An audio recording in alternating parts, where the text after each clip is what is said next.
दोस्तों नमस्कार। ये है मार्गदर्शन फॉर सिविल सर्विसेज। मैं अनुराग चौधरी। दोस्तों, समाजशास्त्र के महत्वपूर्ण प्रश्नों के अंतर्गत इस वीडियो में हम सॉल्व करेंगे संस्था एवं समुदाय से संबंधित महत्वपूर्ण प्रश्नों को, जो आपके आगामी परीक्षाओं जैसे पीजीटी परीक्षा, गवर्नमेंट इंटर कॉलेज प्रवक्ता, गवर्नमेंट डिग्री कॉलेज, उच्चतर शिक्षा असिस्टेंट प्रोफेसर, केंद्रीय विद्यालय संगठन और नेट जेआरएफ के लिए बहुत ही उपयोगी हैं। तो आइए शुरू करते हैं। प्राथमिक अवधारणाओं के अंतर्गत संस्था एवं समुदाय से संबंधित महत्वपूर्ण प्रश्न। पहला प्रश्न दोस्तों संस्था से है। सामाजिक संस्था का समुचित उदाहरण निम्नलिखित में से कौन सा है, आपको बताना है। पहला है बाजार, दूसरा मजदूर संघ, तीसरा राजनीतिक दल या चौथा गैर सरकारी संगठन। इसमें आपको बताना है कि सामाजिक संस्था का समुचित उदाहरण कौन सा है। तो सही उत्तर है ऑप्शन ए, बाजार। दोस्तों, समाजशास्त्रियों का मानना है कि बाजार सामाजिक संस्थाएं हैं जो विशेष सांस्कृतिक तरीकों द्वारा निर्मित हैं। उदाहरण के लिए बाजारों का नियंत्रण या संगठन अक्सर विशेष सामाजिक समूह या वर्गों के द्वारा होता है, और इनकी अन्य संस्थाओं, सामाजिक प्रक्रियाओं तथा संरचनाओं से भी विशेष संबद्धता होती है। समाजशास्त्री इस विचार को अक्सर ये कहकर प्रकट करते हैं कि अर्थव्यवस्थाएं जो होती हैं वो समाज में रची बसी हैं। पहले उदाहरण में एक साप्ताहिक आदिवासी हाट और दूसरा एक पारंपरिक व्यापारिक समुदाय, और भारत के उपनिवेशिक दौर में उसका लेन देन का नेटवर्क या तंत्र जो है ये बाजार से संबंधित है। तो सामाजिक संस्था का समुचित उदाहरण समाजशास्त्रियों का मानना है कि बाजार हैं। अगला प्रश्न है दोस्तों, निम्नलिखित में से किसने कहा है कि अधिकांश संस्थाएं जनरीतियों से प्रारंभ होकर प्रथाओं के पश्चात रूढ़ियों में विकसित होकर तब परिपक्व होती हैं जब नियम विशिष्ट हो जाते हैं। ऑप्शन देखिए, मैकाइवर, आगबर्न, सोरोकिन या समनर। तो सही उत्तर है समनर, ऑप्शन डी। दोस्तों, समनर ने लिखा है कि संस्थाएं जनरीतियों से प्रारंभ होती हैं, ये प्रथाएं बन जाती हैं। जब प्रथाओं में कल्याण का दर्शन जुड़ जाता है तो वे लोकाचारों या रूढ़ियों के रूप में विकसित होती हैं, और इसके बाद व्यवहार में लाए जाने वाले नियम, निर्धारित कार्य और उपकरणों द्वारा लोकाचार और भी निश्चित और विशिष्ट बन जाते हैं। इससे एक स्ट्रक्चर या ढांचा निर्मित होता है और इस प्रकार एक संस्था पूर्ण हो जाती है।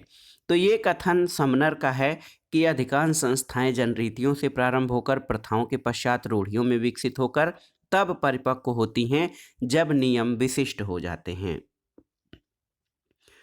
अगला प्रश्न है दोस्तों, संस्थाओं का परिवर्धमान संस्थाओं का तथा अधिनियमित संस्थाओं में वर्गीकरण किसने किया है। देखिए, संस्था का परिवर्धमान संस्था और अधिनियमित संस्थाओं में वर्गीकरण किसने किया है। तो उत्तर है समनर ने। दोस्तों, समनर ने संस्थाओं को देखिए परिवर्धमान और अधिनियमित में वर्गीकृत किया है। परिवर्धमान संस्थाएं क्या हैं? जिनकी प्रकृति अचेतन होती है, जैसे वैवाहिक संस्थाएं, धार्मिक संस्थाएं इत्यादि। और अधिनियमित संस्थाएं वे होती हैं जिनकी उत्पत्ति सोच विचार कर कुछ उद्देश्यों की पूर्ति के लिए की जाती है, जैसे व्यापारिक तथा शैक्षणिक संस्थाएं। अगला प्रश्न है, निम्नलिखित में से कौन सा कथन संस्था का अर्थ बोध कराता है, आपको बताना है। ऑप्शन है किसी स्थान पर लोगों का समूह, एक अनुमोदित कार्यशैली, कार्य प्रणाली के लिए स्थापित स्वरूप और दशाएं, या कार्य संस्कृति का प्रदर्शन। तो सही उत्तर ऑप्शन सी है, कार्य प्रणाली के स्थापित स्वरूप और दशाएं। दोस्तों, ये संस्था का अर्थ बोध कराता है। और दोस्तों, आधुनिक समाज वैज्ञानिकों ने वास्तविक व्यवहार प्रतिमानों की अपेक्षा आदर्श नियमों, मूल्यों और विधानों के समुच्चय को संस्था कहा है। इन समाज वैज्ञानिकों के अनुसार संस्थाएं व्यक्तियों और समूहों के बीच संबंधों को नियंत्रित करने वाले नियमाचारों तथा कार्यविधियों के अस्थायी और स्वीकृत प्रतिमान हैं, जिसमें सदस्यता निहित नहीं है। अतः संस्थान एक प्रकार की महाप्रथा या सुपर कस्टम होती है, जिसमें अनेक जनरीतियां, रूढ़ियां और व्यवहार के प्रतिमान होते हैं जो प्रमुख सामाजिक हितों की रक्षा करते हैं। परिवार, धर्म, राज्य, विश्वविद्यालय, महाविद्यालय, जाति, सरकार, विवाह आदि संस्था हैं, लेकिन यदि इन्हें संगठित रूप में देखा जाए तो ये समिति भी हैं। अगला प्रश्न है दोस्तों, एक संस्था जो है वो किससे बनती है, बताइए। कर्ताओं और समूह से, नियम और विधियों से, मूल्यों और मानदंडों से या उपर्युक्त सभी से। तो दोस्तों संस्था में नियम और विधियां होनी बहुत ज़रूरी हैं। तो एक संस्था जो है वो नियमों और विधियों से बनती है। अगला प्रश्न है दोस्तों, समाजशास्त्र में स्थापित और संगठित कार्यप्रणालियों से हम क्या समझते हैं? समूह, समिति, संस्था या भूमिका? तो सही उत्तर है संस्था। दोस्तों समाजशास्त्र में स्थापित संगठित कार्यप्रणाली संस्था कही जाती है। अगला प्रश्न है, निम्नलिखित में से कौन एक संस्था है? सरकार, राज्य, प्रधानाचार्य और निरीक्षक? तो आप देखिए सरकार और राज्य दोनों ही संस्थाएं हैं। दोस्तों उत्तर प्रदेश लोक सेवा आयोग ने अपनी प्रारंभिक उत्तर कुंजी में इस प्रश्न का उत्तर विकल्प ए को माना था, सरकार को। लेकिन अगर आप नियमों और कार्यविधि के आधार पर देखें तो सरकार और राज्य दोनों ही संस्थाओं के अंतर्गत आते हैं। अगला प्रश्न है, निम्नांकित में से कौन संस्था नहीं है? देखिए विवाह कौन कौन सा है? विवाह, राज्य, संपत्ति या विश्वविद्यालय? तो सही उत्तर है संपत्ति दोस्तों संस्था के अंतर्गत नहीं है। अगला प्रश्न है दोस्तों, धर्म, विवाह, परिवार, जाति उदाहरण है किसके? तो सही उत्तर है सामाजिक संस्थाओं के। देखिए धर्म, विवाह, परिवार, जाति ये सभी सामाजिक संस्थाओं के उदाहरण हैं। अगला प्रश्न है, निम्नलिखित में से कौन एक संस्था का उदाहरण है? देखिए जाति, परिवार, विवाह या उपर्युक्त सभी? तो दोस्तों अगर जो आप ध्यान से देखें तो जाति, परिवार, विवाह यानी ये सभी जो हैं संस्था के उदाहरण हैं। अगला प्रश्न है, निम्नलिखित में से कौन सी संस्था है? महाविद्यालय, विवाह, परिवार या उपर्युक्त सभी? तो बिल्कुल सही उत्तर ऑप्शन डी हो जाएगा, ये सभी संस्थाओं के उदाहरण हैं। अगला प्रश्न है, निम्नलिखित में से कौन सी संस्था है? देखिए गांव, राष्ट्र, विवाह या किसान संघ? तो सही उत्तर है दोस्तों विवाह। विवाह जो है एक संस्था है, जबकि गांव, राष्ट्र, किसान ये संस्थाओं के अंतर्गत शामिल नहीं है। अगला प्रश्न है, निम्नलिखित में से कौन समिति और संस्था दोनों हो सकती है? देखिए विश्वविद्यालय, परिवार, राज्य और इनमें से कोई नहीं। तो अगर आप देखें प्रमुख सामाजिक हितों की रक्षा करने वाले जब नियम कानून अधिनिश्चित होकर महाप्रथा बनते हैं, इसमें अनेक जनरीतियाँ, रूढ़ियाँ और व्यवहार के प्रतिमान होते हैं। दोस्तों देखिए परिवार, धर्म, राज्य, विश्वविद्यालय, महाविद्यालय। परिवार, धर्म, राज्य, विश्वविद्यालय, महाविद्यालय, जाति, सरकार, विवाह ये सभी संस्थाएं हैं। लेकिन यदि इन्हें संगठित रूप में देखा जाए तो ये समिति भी हैं। तो दोस्तों अगर जो ये पूछा जाए कि इनमें से कौन समिति और संस्था दोनों हो सकती है, तो विश्वविद्यालय, परिवार, राज्य ये सभी समिति और संस्था दोनों हो सकती हैं। तो इसमें से आपको स्टार करना पड़ेगा क्योंकि कोई उत्तर इसमें से सही नहीं है। अगर उपर्युक्त सभी होता तो इसमें समिति और संस्था दोनों हो सकती थी, विश्वविद्यालय, परिवार, राज्य। और आपने इसके पहले अभी पढ़ा है कि परिवार, धर्म, राज्य, विश्वविद्यालय, महाविद्यालय, जाति, सरकार, विवाह ये सभी संस्थाएं हैं। लेकिन यदि इन्हें संगठित रूप में देखा जाए तो ये समिति भी हैं। अगला प्रश्न है, इनमें से परिवार के लिए सही है कौन सा कथन? यह एक समूह है, यह एक समिति है, यह एक संस्था है या इनमें से सभी? तो बिल्कुल सही, इनमें से सभी सही उत्तर हो जाएगा परिवार के लिए।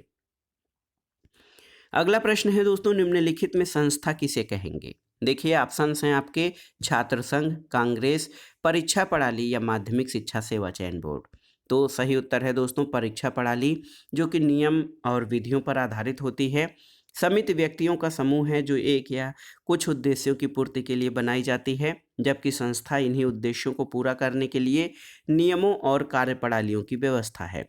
इस दृष्टि से छात्र संघ, कांग्रेस और माध्यमिक शिक्षा सेवा चयन बोर्ड समिति और संस्था दोनों हैं, जबकि परीक्षा प्रणाली जो होती है एग्जामिनेशन सिस्टम ये पूर्णतया एक संस्था है। अगला प्रश्न आपको बताना है कि संस्था का सही अर्थ कौन सा बताता है। तो यहाँ पर 4 ऑप्शन आपके दिए गए हैं, लेकिन ये जब ऑप्शन देखेंगे तो ऑप्शन डी अंतर संबंधित लोकाचारों और रूढ़ियों का योग ये संस्था के सही अर्थ को बताता है। देखिए, इसमें चारों विकल्पों में से ऑप्शन डी सही उत्तर हो जाएगा। संस्था अंतर संबंधित लोकाचारों और रूढ़ियों का योग है, जिनके माध्यम से उद्देश्य की पूर्ति की जाती है। अगला प्रश्न है दोस्तों, कौन सा शब्द सदस्यता को व्यक्त नहीं करता है, आपको बताना है। समुदाय, समिति, संस्था या सामाजिक समूह। तो सही उत्तर है संस्था। दोस्तों, समुदाय, समिति और सामाजिक समूह में सदस्यता पाई जाती है, जबकि संस्था कार्यप्रणालियों की एक व्यवस्था है जिसके माध्यम से लक्ष्य प्राप्त की जाती है। इसमें सदस्यता नहीं प्राप्त की जा सकती है। अगला प्रश्न है, इनमें से कौन सी संस्था की विशेषता नहीं है। देखिए, नियमों की संरचना, प्रतीक, एक अमूर्त व्यवस्था या व्यक्तियों का समूह। तो सही उत्तर है ऑप्शन डी, व्यक्तियों का समूह। देखा जाए तो संस्था की विशेषताओं में नियमों की संरचना होती है, ये एक अमूर्त व्यवस्था है जिसका एक प्रतीक भी होता है। व्यक्तियों का समूह समिति की विशेषता है, न कि संस्था की।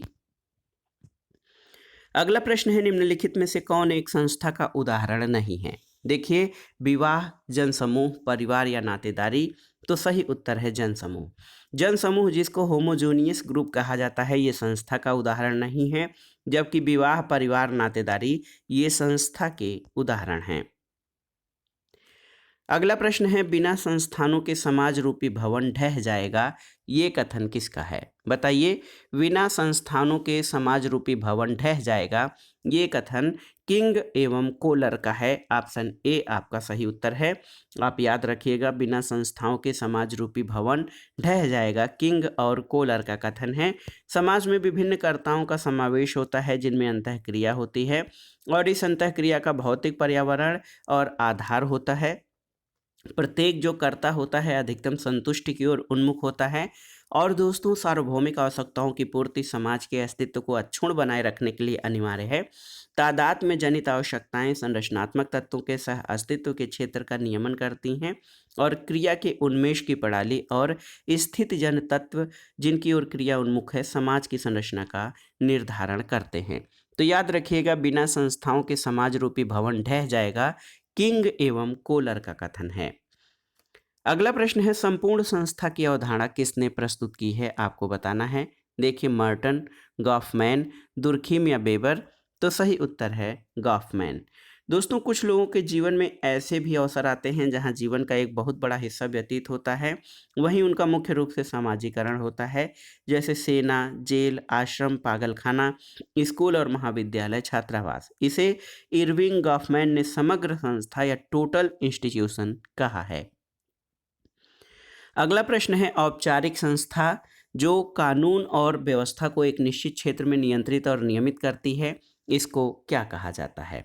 तो दोस्तों, कानून और व्यवस्था को एक निश्चित क्षेत्र में नियंत्रित और नियमित करने वाली औपचारिक संस्था को राजनीतिक संस्था कहा जाता है। तो वो औपचारिक संस्था जो कानून और व्यवस्था को एक निश्चित क्षेत्र में नियंत्रित और नियमित करती है, उसे राजनीतिक संस्था कहते हैं। अगला प्रश्न है, निम्नलिखित में से कौन सी एक आर्थिक संस्था है। देखिए, भगवान की सेवा में लगे लोग, समाज में श्रम विभाग, एक मठ या एक गांव। तो सही उत्तर है समाज में श्रम विभाग। ये एक आर्थिक संस्था है। आगबर्न और निमकाफ के अनुसार भोजन और संपत्ति संबंधित या मानवीय क्रियाएं आर्थिक संस्थाओं का निर्माण करती हैं। आर्थिक क्रियाओं की विशेषताओं में श्रम विभाजन, विशेषीकरण, उत्पादन, प्रबंधन, वितरण, नियमन की व्यवस्था, व्यक्ति की आर्थिक आवश्यकताएं और सामाजिक सांस्कृतिक संस्थाओं से संबद्धता, ये आर्थिक क्रियाओं के उदाहरण हैं या आर्थिक संस्थाओं की विशेषताएं हैं। अगला प्रश्न है, निम्नलिखित में से कौन एक आर्थिक संस्था नहीं है। संपत्ति, द्रव्य और साख, श्रम विभाजन और सरकार। तो सही उत्तर है सरकार। दोस्तों, संपत्ति, द्रव्य और साख तथा श्रम विभाजन ये आर्थिक संस्थाओं के अंतर्गत हैं, जबकि सरकार एक राजनैतिक संस्था है, आप जानते हैं। संस्था के बाद आइए समुदाय से संबंधित महत्वपूर्ण प्रश्नों को जान लेते हैं, जो आपके परीक्षाओं के लिए बहुत ही उपयोगी हैं। पहला प्रश्न है, सीमित क्षेत्र में सामाजिक जीवन के संपूर्ण संगठन को व्यक्त करते हैं कौन। देखिए, एक समुदाय के रूप में, एक समिति के रूप में, एक संस्था के रूप में या एक समाज के रूप में। तो दोस्तों सीमित क्षेत्र में सामाजिक जीवन के संपूर्ण संगठन को एक समुदाय के रूप में व्यक्त किया जाता है। आगबर्न और निमकाफ के अनुसार एक सीमित क्षेत्र में सामाजिक जीवन के संपूर्ण संगठन को समुदाय कहा जाता है। समुदाय यानी कम्युनिटी। दोस्तों एक कम्युनिटी में be thought of as total organisation of social life within a limited area.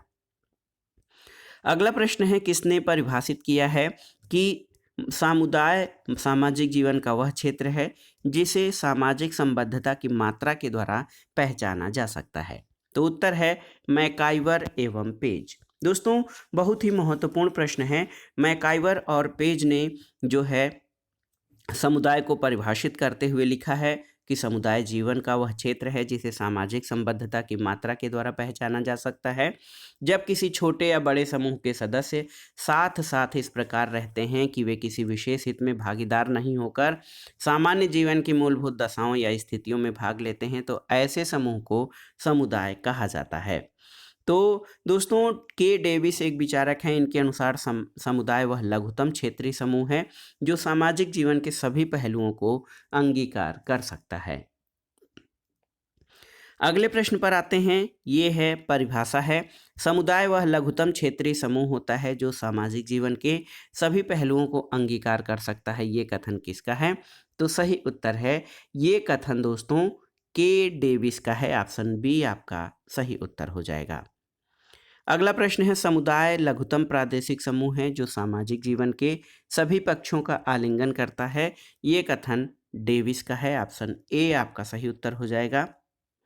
अगला प्रश्न देखिए, ये प्रश्न कितनी बार पूछा गया है कि समुदाय एक सबसे छोटा क्षेत्रीय समूह है जो सामाजिक जीवन के सभी पहलुओं को समाविष्ट कर सकता है। ये परिभाषा किसने दी है? तो सही उत्तर है के डेविस यानी किंग्सले डेविस ने दोस्तों समुदाय की ये परिभाषा दी है कि समुदाय एक सबसे छोटा क्षेत्रीय समूह होता है या लघुतम क्षेत्रीय समूह होता है जो सामाजिक जीवन के सभी पहलुओं को अंगीकार करता है। अगला प्रश्न है दोस्तों, सामाजिक संबंधों की व्यवस्था जिसमें हम नित्य रहते हैं उसको क्या कहा जाता है? संस्था, समुदाय, समाज या समिति? तो सही उत्तर है समुदाय। दोस्तों सामाजिक संबंधों की व्यवस्था जिसमें हम नित्य रहते हैं उसको समुदाय कहा जाता है। अगला प्रश्न है, निम्नलिखित में से कौन समुदाय का उदाहरण है? देखिए, भारतीय मूल के लोग, भारतीय समाज, श्रमिक संघ या इलाहाबाद? तो सही उत्तर है इलाहाबाद। दोस्तों देखिए, समुदाय के आवश्यक तत्व तो निश्चित भौगोलिक क्षेत्र की विशेषता है जो किसी गांव, शहर या नगर की हो सकती हैं। इसलिए इलाहाबाद यानी प्रयागराज समुदाय का उदाहरण है। अगला प्रश्न है, एक गांव, एक कस्बा और एक नगर किसका उदाहरण है? आपको बताना है। तो सही उत्तर है दोस्तों, एक नगर, एक कस्बा, एक गांव समुदाय के उदाहरण हैं। समुदाय के आवश्यक तत्वों के रूप में सामुदायिक भावना का विशेष महत्व है। सामुदायिक भावना के अंतर्गत 3 बातें, हम की अभिव्यक्ति, योगदान या दायित्व निर्वाह की भावना और निर्भरता की भावना है। गांव, कस्बा और नगर समुदाय के उदाहरण हैं। अगला प्रश्न है, समाजशास्त्र की भाषा में एक गांव क्या है? तो सही उत्तर है समाजशास्त्र की भाषा में गांव एक कम्युनिटी या समुदाय है। अगला प्रश्न है, सामुदायिक भाव के 3 तत्वों, हम का भाव, भूमिका का पालन का भाव, निर्भरता के भाव का उल्लेख निम्नलिखित में से किस समाजशास्त्री ने दिया था? आपको बताना है। तो ये बहुत ही महत्वपूर्ण प्रश्न है आपके लिए। हम का भाव, भूमिका पालन का भाव और देखिए निर्भरता का भाव का उल्लेख किस समाजशास्त्री ने दिया है? तो सही उत्तर है मैकाइवर और पेज। दोस्तों मैकाइवर और पेज महत्वपूर्ण समाजशास्त्री हैं। इन्होंने जो है सामुदायिक भावना का उल्लेख किया है। इसके अंतर्गत 3 तत्व हैं, हम की भावना, भूमिका पालन का भाव, दायित्व तथा निर्भरता का भाव। अगला प्रश्न है, टॉनीज के अनुसार पड़ोस है एक किस्म का क्या? देखिए, आदिम समुदाय, आदिम समूह, समुदाय, गेसेलसाफ्ट या सामाजिक समूह? तो सही उत्तर है टॉनीज के अनुसार पड़ोस एक किस्म का समुदाय है। दोस्तों, टॉनीज ने घनिष्ठता, अस्थायित्व और समाज में एक दूसरे की पारिस्थिति के स्पष्ट बोध पर आधारित सामाजिक संबंधों के ताने बाने द्वारा बने समूह के लिए गेमिन साफ्ट शब्द का प्रयोग किया, जिसका अर्थ समुदाय होता है।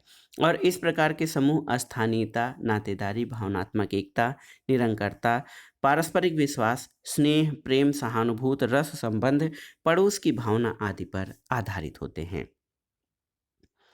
अगला प्रश्न है, निम्नलिखित में से कौन सा एक समुदाय का उदाहरण है, आपको बताना है। तो सही उत्तर क्या हो जाएगा? दोस्तों, सही उत्तर इसमें पड़ोस हो जाएगा। पड़ोस जो है एक समुदाय का उदाहरण है। अगला प्रश्न है, कौन एक समुदाय का तत्व नहीं है? देखिए, निम्नलिखित में से कौन एक समुदाय का तत्व नहीं है? भूभाग, हम की भावना, सांस्कृतिक विविधता या आत्मनिर्भरता। तो सही उत्तर है सांस्कृतिक विविधता। दोस्तों, समुदाय का तत्व नहीं है। समुदाय का तत्व सांस्कृतिक वैविध्य नहीं है। समुदाय के आवश्यक तत्वों में व्यक्ति का समूह, निश्चित भौगोलिक क्षेत्र, सामुदायिक भावना, स्वतः विकास, अस्थायीपन, विशिष्ट नाम, मूर्तता, व्यापक उद्देश्य, सामान्य जीवन, सामान्य नियम व्यवस्था, आत्मनिर्भरता और अनिवार्य सदस्यता शामिल हैं। अगला प्रश्न है, समुदाय की कौन सी विशेषता नहीं है, आपको बताना है। देखिए, विशिष्ट नाम, स्वतः जन्म, हम की भावना या अमूर्त। तो सही उत्तर हो जाएगा अमूर्त। दोस्तों, अमूर्त जो है समुदाय की विशेषता नहीं है, जबकि इसमें हम की भावना, इसका जन्म स्वतः होता है और विशिष्ट नाम होता है। समुदाय दोस्तों मूर्त होता है। अगला प्रश्न है, निम्नलिखित में से कौन सा एक समुदाय का तत्व नहीं है? निश्चित भूभाग, हम भावना, सांस्कृतिक भिन्नता या आत्मनिर्भरता। तो सही उत्तर है सांस्कृतिक भिन्नता। दोस्तों, ये समुदाय का तत्व नहीं है। अगले प्रश्न पर आते हैं, ये है सजातीयता की विशेषता किसमें पाई जाती है? समिति में, समुदाय में, समाज में या समूह में? तो सही उत्तर है समुदाय यानी कम्युनिटी में। दोस्तों, समजातीयता या होमोजेनियस जो भावना है वो समुदाय में पाई जाती है। अगला प्रश्न है, ग्रामीण समुदाय का तत्व निम्नलिखित में से कौन सा नहीं है, आपको बताना है। देखिए, हम की भावना, सांस्कृतिक विविधता, क्षेत्र या आत्मनिर्भरता। तो सही उत्तर है ग्रामीण समुदाय में सांस्कृतिक विविधता नहीं पाई जाती है, क्योंकि ग्रामीण समुदाय में जीवन यापन की प्रकृति पर निर्भर समुदाय का छोटा आकार, कम जनसंख्या, हम की भावना, क्षेत्रीयता, आत्मनिर्भरता, संयुक्त परिवार, कृषि व्यवसाय, जाति प्रथा, जजमानी व्यवस्था, अशिक्षा आदि शामिल हैं। और दोस्तों, ये बहुत ही महत्वपूर्ण है, ग्रामीण समुदाय में सांस्कृतिक विविधता शामिल नहीं होती है। अगला प्रश्न है, निम्नलिखित में से कौन सी विशेषता भारतीय ग्रामीण समुदाय की नहीं है? इसमें परंपरा निष्ठा, वैज्ञानिक दृष्टिकोण का अभाव, अंधविश्वास या व्यापक साक्षरता। तो इसमें व्यापक साक्षरता दोस्तों ग्रामीण समुदाय की नहीं है, क्योंकि ग्रामीण समुदाय जीवन यापन के लिए प्रकृति पर निर्भर होते हैं। समुदाय का छोटा आकार होता है, जनसंख्या कम होती है, प्रकृति से घनिष्ठ संबंध, एक रूपता, प्राथमिक संबंधों की प्रधानता, सादा और सरल जीवन, सामाजिक गतिशीलता का अभाव, धर्म, प्रथा, परंपरा, अविश्वास का महत्व, सामुदायिक भावना, अशिक्षा, भाग्यवादिता, संयुक्त परिवार प्रणाली, वैज्ञानिक दृष्टिकोण का अभाव, ये सभी दोस्तों ग्रामीण समुदाय की विशिष्टताओं में शामिल हैं। अगले प्रश्न पर चलते हैं, किसी गांव का सामान्य नाम सामाजिक तौर पर इसके आविर्भाव को प्रकट करता है क्या? समुदायगत मनोभाव, देशपरक मनोवृत्ति, जाति केंद्रिक प्रदर्शन या इकहरी मानसिकता का भाव? तो सही उत्तर है ऑप्शन ए, समुदायगत मनोभाव। किसी गांव का सामान्य नाम सामाजिक तौर पर इसके समुदायगत मनोभाव को प्रकट करता है। दोस्तों, कम्युनिटी एटीट्यूड जो समुदायगत मनोभाव होता है, ये गांव का सामान्य नाम सामाजिक तौर पर इसके समुदायगत आविर्भाव को प्रकट करता है। अगला प्रश्न है, किस समुदाय में पंचायत की संस्था अस्तित्व में है? देखिए, मुस्लिम समुदाय, जनजाति समुदाय, हिंदू समुदाय या उपर्युक्त सभी? तो सही उत्तर ऑप्शन डी हो जाएगा, उपर्युक्त सभी में। दोस्तों, पंचायत की संस्था मुस्लिम, हिंदू, जनजाति समुदायों में पाई जाती है। हिंदू समुदाय में पश्चिमी उत्तर प्रदेश, हरियाणा और उससे सटे हुए अन्य क्षेत्रों में खाप पंचायतें पाई जाती हैं। जनजात या ट्राइब वह सामाजिक समुदाय है जो राज्य के विकास के पूर्व अस्तित्व में था या जो अब भी राज्य के बाहर है। जनजाति वास्तव में भारत के आदिवासियों के लिए इस्तेमाल होने वाला एक वैधानिक शब्द है और भारत के संविधान में अनुसूचित जनजाति पद का प्रयोग हुआ है और इनके लिए विशेष प्रावधान लागू किए गए हैं। अगला प्रश्न है, निम्नलिखित में से कौन सा समुदाय का उदाहरण है? एक व्यापारिक संघ, वर्ण, राजनीतिक दल या जनजाति समूह? तो सही उत्तर है जनजाति समूह, ये समुदाय का उदाहरण है। अगला प्रश्न एक महत्वपूर्ण कथन है, लघु समुदाय जन्म से मृत्यु तक का प्रबंध है, ये किसने कहा है? लघु समुदाय जन्म से मृत्यु तक का प्रबंध है, ये कथन किसका है? तो सही उत्तर है रॉबर्ट रेडफील्ड, ऑप्शन सी। दोस्तों, मैक्सिको के चानकोम नामक ग्राम के अध्ययन के आधार पर रॉबर्ट रेडफील्ड ने लघु समुदाय की अवधारणा प्रस्तुत की। इन्होंने लघु समुदाय को मानव जाति के निवास की दृष्टि से अत्यंत महत्वपूर्ण व्यवस्था माना है। रेडफील्ड गांव को लघु समुदाय का सुस्पष्ट स्वरूप मानते हैं। लघु समुदाय वह छोटा समुदाय है जिसमें सामुदायिक जीवन की सभी विशेषताएं पर्याप्त मात्रा में हैं। इस प्रकार रेडफील्ड लघु समुदाय की 4 विशेषताएं बताते हैं: लघुता, विशिष्टता, समरूपता और आत्मनिर्भरता। और इन विशेषताओं के आधार पर ही रेडफील्ड ने कहा है कि लघु समुदाय जन्म से मृत्यु तक का प्रबंध है। अगला प्रश्न है, लघु समुदाय की अवधारणा निम्नलिखित में से किस विचारक से संबंधित है? तो सही उत्तर है रॉबर्ट रेडफील्ड से। लिटिल कम्युनिटी या लघु समुदाय की अवधारणा किसने दी है? तो सही उत्तर है दोस्तों रॉबर्ट रेडफील्ड। रॉबर्ट रेडफील्ड ने लिटिल कम्युनिटी की अवधारणा दी है। अगला प्रश्न है, निम्नांकित में से रेडफील्ड द्वारा प्रतिपादित लघु समुदाय से कौन सी विशेषता संबंधित नहीं है? आपको बताना है। तो सही उत्तर है विशिष्टता, छोटापन और आत्मनिर्भरता इसमें शामिल है। विजातीयता इसमें लघु समुदाय की विशेषताओं में शामिल नहीं है। अगला प्रश्न है, निम्नलिखित में से कौन एक लघु समुदाय की विशेषता नहीं है? आपको बताना है। लघुता, समरूपता, आत्मनिर्भरता या द्वितीयक व्यवसाय? तो सही उत्तर है द्वितीयक व्यवसाय। दोस्तों, ये लघु समुदाय की विशेषता नहीं है। लघु समुदाय जो है आकार में छोटे, समरूप और आत्मनिर्भर होते हैं। अगला प्रश्न है, ग्रामीण समुदाय एक लघु समुदाय है, ये कथन किसका है? आपको बताना है। ऑप्शन है A R Desai, Robert Redfield, J H Hutton या एम एन श्रीनिवास। तो सही उत्तर है रॉबर्ट रेडफील्ड। दोस्तों, रॉबर्ट रेडफील्ड ने मैक्सिको के गांव के अध्ययन करके द लिटिल कम्युनिटी नामक पुस्तक लिखी। उन्होंने ग्रामीण समुदाय को एक लघु समुदाय माना है। ग्रामीण समुदाय एक लघु गणराज्य है, ये कथन चार्ल्स मेटकाफ का है और उन्होंने भारतीय गांवों की आत्मनिर्भरता और मार्मिकता नामक सिद्धांत का प्रतिपादन किया। और doctor Radha Kumud Mukherjee, R K Mukherjee ने भारत की ग्राम पंचायतों को प्रजातंत्र के देवता कहा है।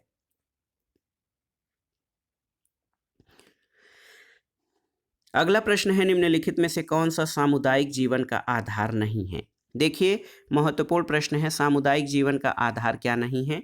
सामान्य भूभाग, सामान्य चिंतन, सामुदायिक भावना या सामान्य जीवन निर्वाह का तरीका। तो इसमें देखिए, सामाजिक चिंतन सामुदायिक जीवन का आधार नहीं है। और आप देख सकते हैं दोस्तों कि सामान्य भूभाग, सामुदायिक भावना तथा सामान्य जीवन निर्वाह का तरीका सामुदायिक जीवन का आधार है।